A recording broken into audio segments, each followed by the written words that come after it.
Hello friends, आपका स्वागत है हमारे यूट्यूब चैनल स्टडी 26 पे। और आज की वीडियो के माध्यम से हम लोग देखेंगे जिन बच्चों ने फिलॉसफी को लिया है, बीए सेकेंड सेमेस्टर के जो भी बच्चे हैं और उन्होंने फिलॉसफी पेपर को चुना है और एमजेसी, एमआईसी, एमडीसी किसी भी रूप में, तो आप देखिएगा फोर्थ यूनिट आपके जो सिलेबस में है उसी के अकॉर्डिंग हम लोग आज नए टॉपिक को देखेंगे। ठीक है, इस टॉपिक में हम लोग कोशिश करेंगे जो कि यूनिट 4 का जितना भी मेन टॉपिक है उसको हम लोग कंप्लीट कर लें। अगर नए होंगे तो चैनल को सब्सक्राइब कर लीजिएगा, लाइक कर दीजिएगा, वीडियो को शेयर जरूर कीजिएगा। दूसरी बात है, अगर नए हैं तो इससे पहले के वीडियो को जरूर देख लीजिएगा जो कि हमने पहले करा रखा है, यानी यूनिट 3 तक आपका पूरा कंप्लीट है, उसको देख सकते हैं आप। यूनिट 4 यहाँ से आप शुरू कर सकते हैं। तो चलिए शुरू करते हैं हम लोग नई चीजों के साथ। तो देखिए, इसमें यूनिट 4 में आपको जो पढ़ना है सांख्यिकी के बारे में पढ़ना है। देखिए, सांख्यिकी का मतलब होता है आंकड़ा। ठीक है, आपने मैथ में पढ़ा होगा माध्य माध्यिका बहुलक, जो कि आपने पढ़ा होगा कब, तो 10th क्लास में। तो वही होता है, उसमें डेटा दिया जाता है, यानी कि आंकड़ा दिया जाता है, उसी के आधार पर आपको कुछ निष्कर्ष निकालना होता है। तो ठीक वही है सांख्यिकी, जिसका यूज होता है फिलोसफी में। फिलोसफी में भी इसका यूज इसलिए होता है, सांख्यिकी इसलिए पढ़ा जाता है। पहली बात तो ये जानिए, सांख्यिकी का हमारे जीवन में बहुत ज्यादा इंपॉर्टेंट है, रोल है। इसका रीजन ये है कि आप देखिए, शुरू से बचपन से ही आपने जोड़ घटाव करना सीखा होगा। मान लीजिए आपको कोई मार्केट जाना है और 100 रुपये में आपको कुछ सामान लेना है। उसके बिहाफ पे आपने मान लीजिए 50 रुपये का सामान लिया और 50 रुपये आपको दुकानदार वापस देगा। अगर जोड़ घटाव आपको नहीं आए तो आप क्या आप सही से ले पाइएगा सामान और दे पाइएगा पैसा? बिल्कुल नहीं दे पाइएगा। तो इसी को बोलते हैं सांख्यिकी। सांख्यिकी में होता है कि नेचुरली आपको छोटी छोटी चीजें, जोड़ घटाव, इन तमाम चीजों को जानना होता है। ठीक है, तो चलिए अब शुरू करते हैं यहीं से बातों को एकदम समझते हुए। तो देखिए, स्टैटिक्स जो शब्द है, यानी सांख्यिकी जो वर्ड है, इसको देखिए, स्टेटस जो लैटिन वर्ड है इससे निकला हुआ है। इसका अर्थ ही होता है आंकड़ा। ठीक है, इसका संबंध आंकड़ा से होता है। डाटा जिसको इंग्लिश में बोलते हैं ना, डाटा को हिंदी में आंकड़ा बोला जाता है। ठीक है, आंकड़ा से संबंधित चीजें जो होती है उसी को स्टैटिक्स बोलते हैं। जैसे कि 1 2 3 4 कुछ भी आप ले लीजिए, कोई भी नंबर जिसको आप जानते हैं, अपने दिमाग में सोच सकते हैं, वही होता है आंकड़ा। ठीक है, अब आ जाइए, कैंडल और बकलैंड के अनुसार इसका जो परिभाषा दिया है कैंडल और बकलैंड ने, तो उसको देख लीजिए। सांख्यिकी प्रदत्तों के संग्रह, उसके विश्लेषण तथा निष्कर्ष निकालने का विज्ञान है। यानी ये बोलता है ना, बकलैंड और ये जो कैंडाल है, ये बोलता है कि देखिए, सांख्यिकी जो है, स्टैटिक्स जो है, इसके अंतर्गत हम लोग क्या करते हैं, किसी भी प्रदत्त का मतलब होता है ना, कोई भी दिया हुआ गिवन डाटा, उसके आधार पर हम लोग जो निष्कर्ष निकालते हैं या उसका विश्लेषण जो करते हैं ना, उसी को हम लोग क्या बोलते हैं, सांख्यिकी बोलते हैं। यही ये इसकी परिभाषा बताता है। देखिए, इसके बारे में कई एक लोग परिभाषा दिए हैं, लेकिन सबकी हम चर्चा नहीं करने वाले हैं, चूंकि आपको याद नहीं रहेगा। जितना याद रहेगा उतना बस ध्यान में रख लीजिएगा। अब आ जाइए, इसके मेन फीचर्स को देख लीजिए, यानी कि इसकी विशेषताओं को देखिए। यानी देखिए, दूसरी बातें और सांख्यिकी को लेकर समझ लीजिए, जो हम पढ़ा देते हैं आपको। जो स्टैटिक्स शब्द का सबसे पहली बार प्रयोग जो हुआ है ना, 1749 ईस्वी में एक जर्मनी के गणितज्ञ हैं, यानी गणित के विद्वान थे, जो कि जर्मनी के रहने वाले थे। 1749 ईस्वी में इन्होंने जो है ये स्टैटिक्स यानी सांख्यिकी शब्द का यूज किया था। और इनका नाम क्या था, गॉटफ्राइड एकेनवाल।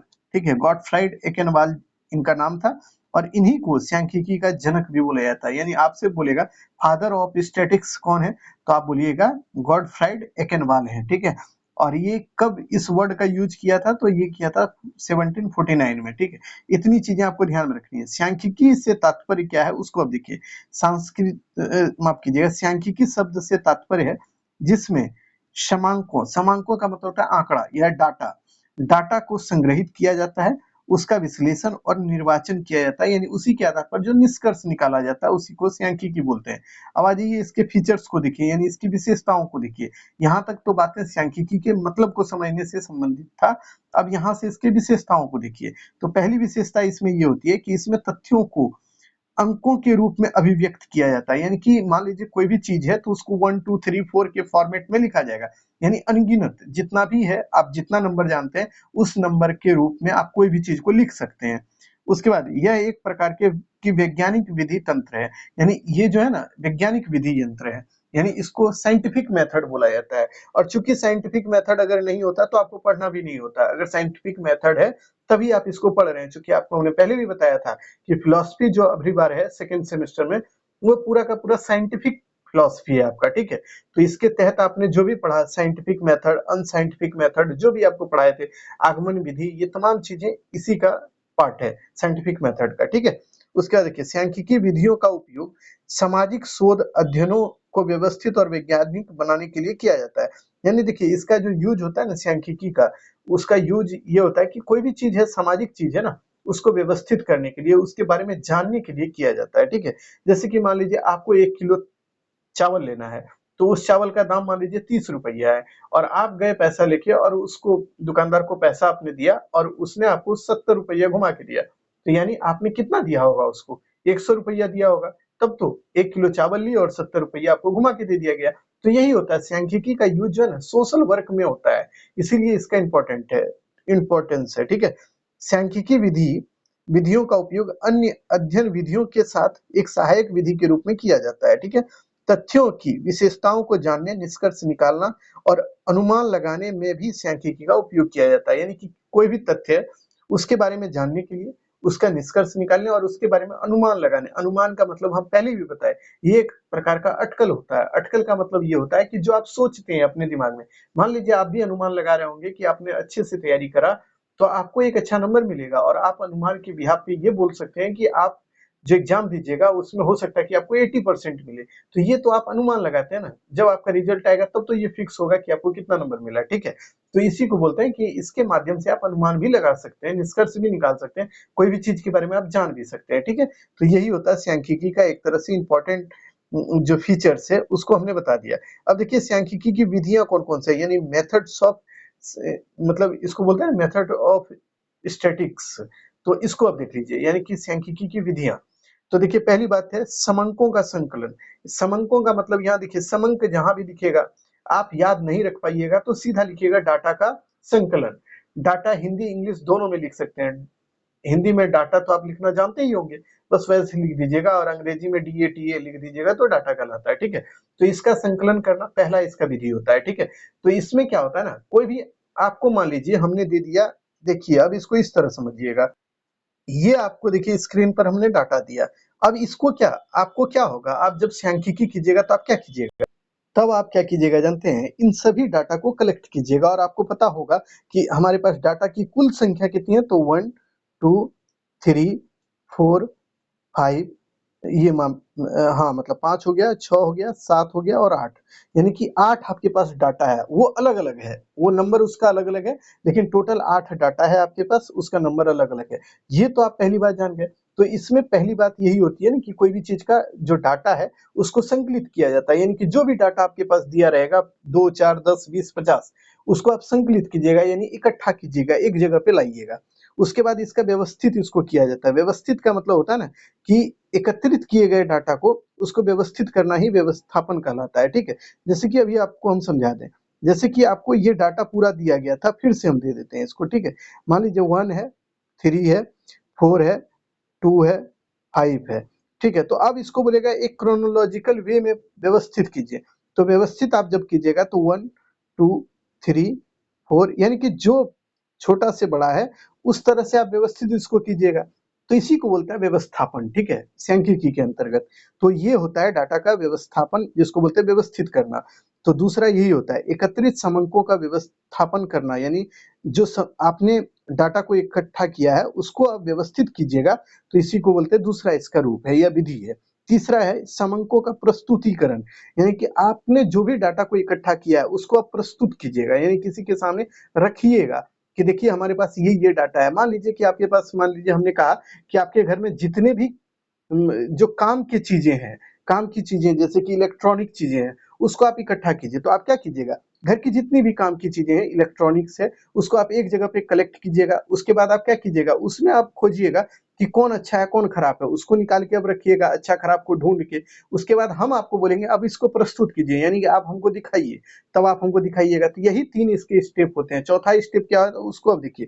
उसके बाद होता है कि इसका विश्लेषण कीजिएगा, यानी समंक को, यानी डाटा का आप विश्लेषण कीजिएगा। यानी उसके बाद आप बताइएगा कि देखिए सर ऐसा है, जो भी हमारे पास इलेक्ट्रॉनिक सामान है उसमें से कुछ चीज अच्छा है कुछ खराब है। अच्छा जो चीज होगा उसको आप बताइएगा कि ये चीज जो है हमारे पास अच्छा है, कुछ चीज ऐसी है जो कि खराब है जिसका कोई यूज नहीं है। तो इसी को बोलते हैं विश्लेषण। विश्लेषण का मतलब होता है कि आप उसके बारे में सफाई दीजिएगा, यानी कि उसको विस्तृत करके बताने का काम कीजिएगा, ठीक है। तो आप देखिए दोनों को समझिए, यानी इसके अंतर्गत एकत्रित किए गए आंकड़ों को प्रस्तुत करने का काम किया जाता है, यानी कि जो भी डाटा आप इकट्ठा कीजिएगा उसको प्रस्तुत किया जाता है, उसी को बोलते हैं प्रस्तुतिकरण। उसके बाद देखिए जो भी एकत्रित किया गया आंकड़ा है ना, उसको प्रस्तुत करने के बाद उसका जो होता है उसका विश्लेषण किया जाता है, यानी उसको तोड़-तोड़ के बताया जाता है। जैसे कि मान लीजिए एक चीज़ और आपको बता दें यहाँ पे, मान लीजिए ये आप जो दिख रहा है, आपको जो दिख रहा होगा अभी, ये एक तरह से मान लीजिए ये एक पेड़ है, ठीक है? आपसे हम बोलेंगे ये जो पूरा पेड़ है, आप ये बात बताइए कि इसमें कितना फल लगा हुआ है? तो आप इसमें फल को गिनिएगा एक-एक करके, तो यही जो आप फल को गिनिएगा, फिर आप बताइएगा कि सर मान लीजिए इसमें 500 फल लगा हुआ है, ठीक है? उसके बाद हम बोलेंगे बताइए कि इसमें कितना टहनी है? तो टहनी का मतलब होता है शाखा इसका कितना है? तो आप मान लीजिए आप बोलेंगे कि 5 शाखा है। तो आप जो इस तरह से तोड़-तोड़ के चीज़ों के बारे में जब बताइएगा ना, इसी को बोलते हैं विश्लेषण करना। और संश्लेषण का मतलब होता है कि कोई भी चीज़ को एकदम कन्क्लूज़ करके समझा देना या रख देना। यानी कि सीधा बोल दीजिए आपके पास पेड़ है, तो ये हो गया संश्लेषण। लेकिन आप बोलिएगा इसमें 500 पेड़, एक पेड़ है हमारे पास, 500 उसमें फल है, 500 उसमें पत्तियाँ हैं, 500 उसमें मान लीजिए कि उसकी शाखाएँ हैं, तो ये हो गया उसका विश्लेषण, ठीक है? कोई भी चीज़ को मतलब ब्रॉड रूप से तोड़ना। उसके बाद देखिए, उसके बाद होता है सामंकों का निर्वाचन किया जाता है, यानी कि जो भी चीज़ आपके पास है, उसमें से सबसे अच्छी चीज़ों को आप चुनिएगा और उसी के बिहाफ़ पे आप उसका निष्कर्ष निकालिएगा। यानी कि आपके पास मान कोई भी डाटा था, उसको आपने इकट्ठा किया, इकट्ठा करने के बाद उसको प्रस्तुत किया, उसका विश्लेषण किया और फिर उसका क्या हुआ कि आपने उसका निष्कर्ष निकाला कि भाई इसमें कौन-कौन से निष्कर्ष आप निकाल सकते हैं। यानी कि आप सीधा मतलब ये समझिए, निष्कर्ष का मतलब होता है अंतिम निर्णय आपने दे दिया, ठीक है? तो यही होता है डाटा को इकट्ठा करने की विधियाँ, यानी डाटा के कलेक्शन से रिलेटेड विधियाँ जो थी उसको हमने बता दिया है। अब देखिए सामंकों को संकलित करने की विधि, यहाँ पे देखिए डाटा को संकलित करने का विधि अब कौन-कौन है उसको भी अब देखिए। तो अब देखिए इसमें 2 विधियाँ होती है मेन चीज़। तो पहली चीज़ें ये है आपको बताते हैं। देखिए थोड़ा समझिएगा, देखिए ये जो फ़िलॉसफ़ी है ना, इसमें समझने की चीज़ें ज़्यादा है और आप समझना पसंद ही नहीं करते हैं। हम देख रहे थे, कुछ दिन से आपका मैसेज जो आ रहा था, आप जो कमेंट कर रहे हैं, वो सच बोलिए तो एकदम उस कमेंट को देखकर यही लगता है ना कि छोड़ दिया जाए, मतलब फ़िलॉसफ़ी को छुआ ही नहीं जाए। लेकिन यह भी बात है कि आपको फ़िलॉसफ़ी पढ़ाने वाला भी बहुत कम मिलेगा जो कि यूट्यूब पे आपको पढ़ा रहा है। लेकिन आप देखिए, अगर कोई व्यक्ति मेहनत कर रहा है ना, तो उसके साथ में आप खड़ा ज़रूर होइए। आप उसके विरोध में होइएगा तो फिर हमारे साथ भी यही है ना, ह्यूमन नेचर है कि अगर आप बोलिएगा कि सर हमको समझ में नहीं आया, तो भाई समझिए ना, 1 बार, 2 बार, 3 बार देखिए, आपके पास डाटा बहुत है, आप मोबाइल का यूज़ तो कीजिए। उसके बाद आप उसको पढ़िए, दिमाग लगाइए खुद भी, थोड़ा समझने के बाद, ठीक है? आपको सब चीज़ नहीं दिया जा सकता इस यूट्यूब के प्लेटफ़ॉर्म पे, चूँकि यहाँ पे बहुत तरह की बाध्यताएँ हैं, ठीक है? तो चलिए अब देखते हैं यहाँ पे सामंकों का संकलन किस प्रकार किया जाता है उसको समझिए। तो देखिए कोई भी डाटा है ना, उसको संकलित करने का कौन-कौन नियम है उसको समझिए। देखिए एक बात बताते हैं, एक चीज़ आप समझिए जो हम समझाना चाह रहे हैं, वो ये है कि जब भी रिसर्च होता है ना बाबू, तो रिसर्च का मतलब होता है ना कि कोई नया चीज़ खोजना। आप मान लीजिए आपको हम बोल दें कि एक बात ये पता कीजिए आप कि आपके घर में मान लीजिए कि आपको हम कहें कि आपके घर में लाइन नहीं आ रहा है, ठीक है? लाइट कटा हुआ है। तो आपको बोले कि लाइट क्यों कटा हुआ है इसको जानो, यानी इसके बारे में पता करो। तो आप जब पता कीजिएगा ना बाबू, तो आपको पता चलेगा, हो सकता है आपको ये पता चले कि आपके घर में लाइट कटने का मुख्य कारण ये है कि आपके घर का जो तार है, जिससे आप कनेक्शन लिए हैं घर में, वो अच्छा नहीं था, वो खराब हो गया। खराब हो जाने की वजह से आपके घर में लाइट नहीं पहुँच रहा है, यानी लाइट नहीं आ रही है।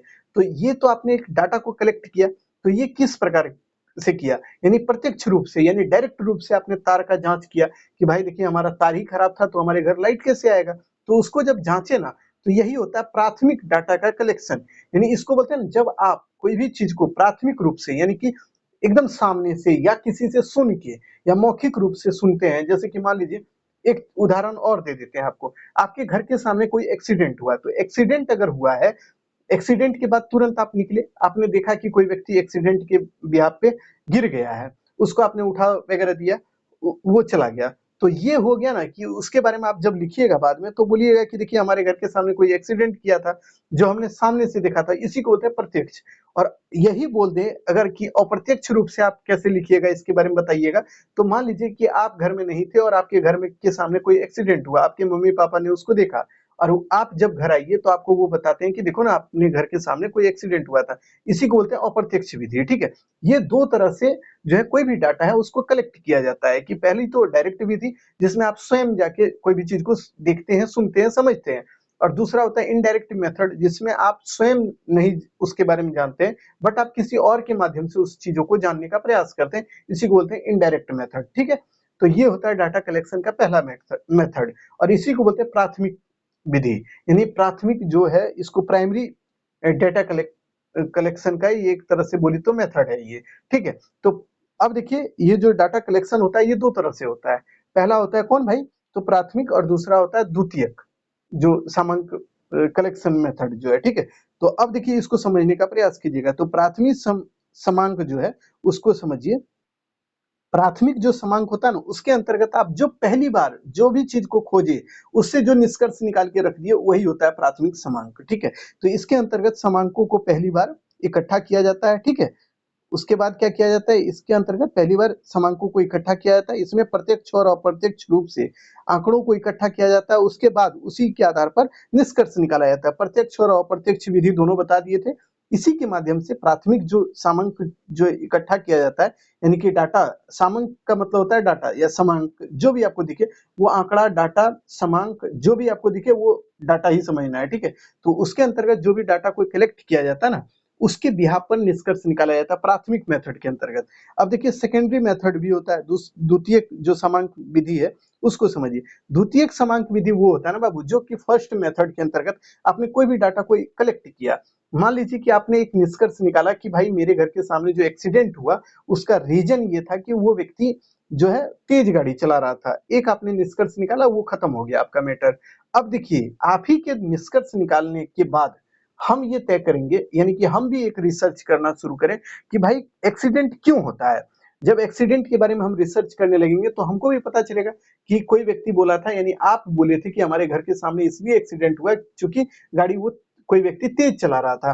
तो उसके आधार पर आप क्या कीजिएगा, जो आपका निष्कर्ष था पहले वाले का उसी को आधार बनाकर द्वितीय जो आप निष्कर्ष निकाल दीजिएगा। इसी को बोलते हैं द्वितीयक समांक विधि, ठीक है। अब इसको देखिए, इसके अंतर्गत पहले जो संकलित जो भी आंकड़ा है ना, जो उससे निष्कर्ष निकाला गया उसी के आधार पर अनुसंधान करता यानी रिसर्च करने वाला जो है उसको प्रयोग में लाता है। यानी पहला जो आपने मेथड के अंतर्गत जो भी आपने निष्कर्ष निकाला उसी निष्कर्ष के बिहाफ पर जो दूसरा रिसर्च फिर से होगा उसी को बोलते हैं द्वितीय समांक मेथड, ठीक है। यानी कि इसी के अंतर्गत द्वितीय समांक जो है यानी कि द्वितीय जो डाटा है उसको कलेक्ट किया जाता है, ठीक। यही दो मेथड होते हैं डाटा कलेक्शन का जिसको हमने समझाने का प्रयास किया। बाकी आप कितना समझ पाए ये तो आप कमेंट में बता सकते हैं, बाकी आपकी इच्छा।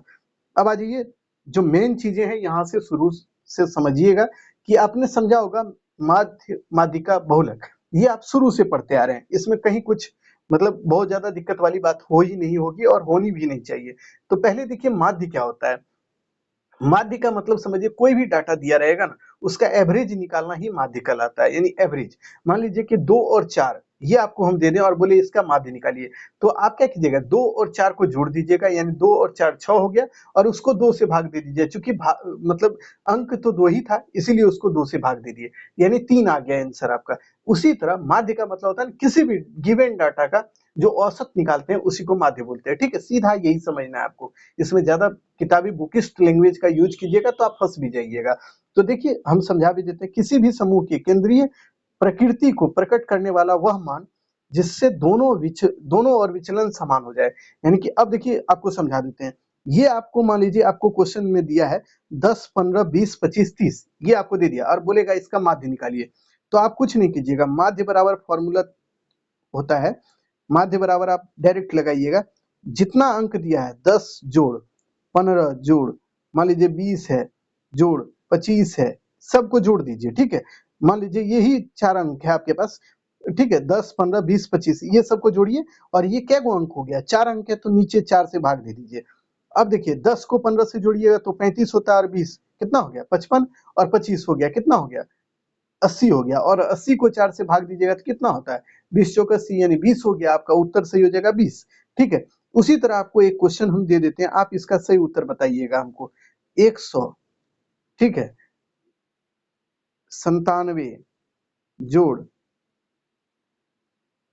98 जोड़ 99 इसका माध्य निकालिए। आप इसका माध्य निकालकर हमको बताइएगा। ऐसे हम बता देते हैं कि आपको इसका सही उत्तर निकालना है, ठीक है। तो ये पूरे जो डाटा है इसको जोड़ दीजिएगा, 100 प्लस 97 प्लस 98 प्लस 99, और कितना डाटा है तो 4 है, तो 4 से भाग दे दीजिएगा, जो आएगा इसका सही उत्तर हो जाएगा। माध्य निकालने का मतलब होता है जितना डाटा आपको दिया है सबको जोड़ दीजिए और जितनी उसकी संख्या है उससे उसको भाग लगा दीजिए, ठीक है, इसी को बोलते हैं माध्य।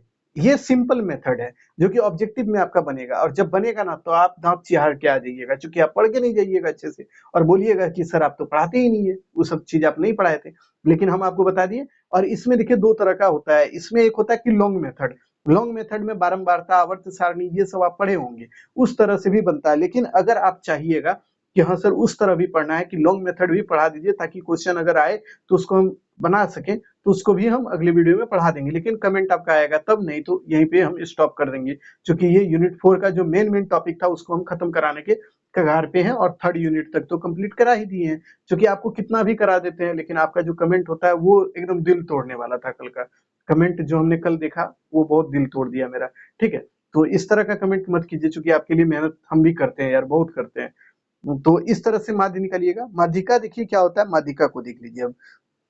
तो देखिए माध्यिका जब वितरण के समस्त अंकों को अपने मान के अवरोही या आरोही क्रम के अनुसार एक पैमाने पर व्यवस्थित, यानी कि कहिए तो विन्यासित किया जाता है, तो पैमाने का वह बिंदु जिसके ऊपर तथा नीचे आधे आधे अंक होते हैं माध्यिका कहलाता है। देखिए इसमें सीधा आपको बताते हैं, आपके पास कोई भी डाटा दिया होगा, लेकिन आप शुरू से उसको सजाइएगा कैसे जानते हैं, छोटा से बड़ा की ओर जाइएगा। जैसे कि मान लीजिए आपके पास दिया है ना 215486, आपको दिख रहा होगा ये डाटा जो आपका एग्जाम्पल में दिया हुआ है। अब देखिए इसका माध्यिका आप कैसे निकालिएगा, तो माध्यिका निकालने के लिए आप इसको डायरेक्ट पहले क्या कीजिए, इसको पहले सजाइए, 1 पहले होगा, फिर 2 होगा, फिर देखिए 4 होगा, फिर 5 होगा, फिर होगा 6 और फिर होगा 8। यानी दिया हुआ डाटा किस तरह था और आपको सजाना इस तरह है, यानी कि सजाना छोटा से बड़ा की ओर है, ठीक है। उसमें एक बात ध्यान में रखना है। उसके बाद क्या कीजिएगा, अब देखिए इसमें कॉमन लिया जाता है, कॉमन किस तरह लिया जाता है उसको भी अब समझा देते हैं हम। देखिए 1 मिनट का समय दीजिए, समझ में आ जाएगा। तो देखिए इधर से 2 अंक लीजिए, इधर से 2 अंक लीजिए। अब देखिए ये जो बीच का 2 अंक बच गया ना, इसको अब बनाना होगा। तो ये जो बीच का अंक बचा है, यानी 4 जोड़ 5 बाय 2, यानी 2 अंक था, तो 2 से भाग लगा दीजिएगा, यानी 9/2 आपका आ गया, यानी कि 4.5, यही आपका माध्यिका आ गया, ठीक है। अगर मान लीजिए आपसे क्वेश्चन इस तरह ना देकर आपसे मान लीजिए कि क्वेश्चन में आपको दे कि आपके पास दे दिया है डाटा 99, ठीक है, 19, 20, अब 14, ये आपको दे दिया, और एक और दे दिया 15, ये आपको दे दिया, और बोला कि इसका माध्यिका निकालिए। तब कैसे निकालिएगा, तब देखिए क्या कीजिएगा, जो छोटा अंक है उसको पहले लिखिए, कौन है छोटा, तो 14 है। उसके बाद देखिए 15 है, उसके बाद कौन छोटा है, 19 है, उसके बाद कौन छोटा है, 20 है, उसके बाद कौन छोटा है, 99 है। अब देखिए इसमें कॉमन लेने का तुरंत अभी हम बताए थे कि इसमें कुछ नहीं कीजिए, दोनों तरफ से बराबर बराबर जोड़ा काटिए, तो इधर से भी बराबर जोड़ा कि इधर भी दो दो का बराबर जोड़ा कटा, ये जो 19 बचा ना यही उत्तर हो जाएगा, यही माध्यिका हो गया, ठीक है। यानी देखिए अगर किसी भी अंक में जो बीच में एक ही अंक बचे तो उसको आंसर मान लेना है, लेकिन अगर मान लीजिए यहीं पे 2 अंक बच जाता है तो ये दोनों को जोड़ के 2 से भाग दे दीजिएगा, तो माध्यिका वो निकल जाएगा, ठीक है।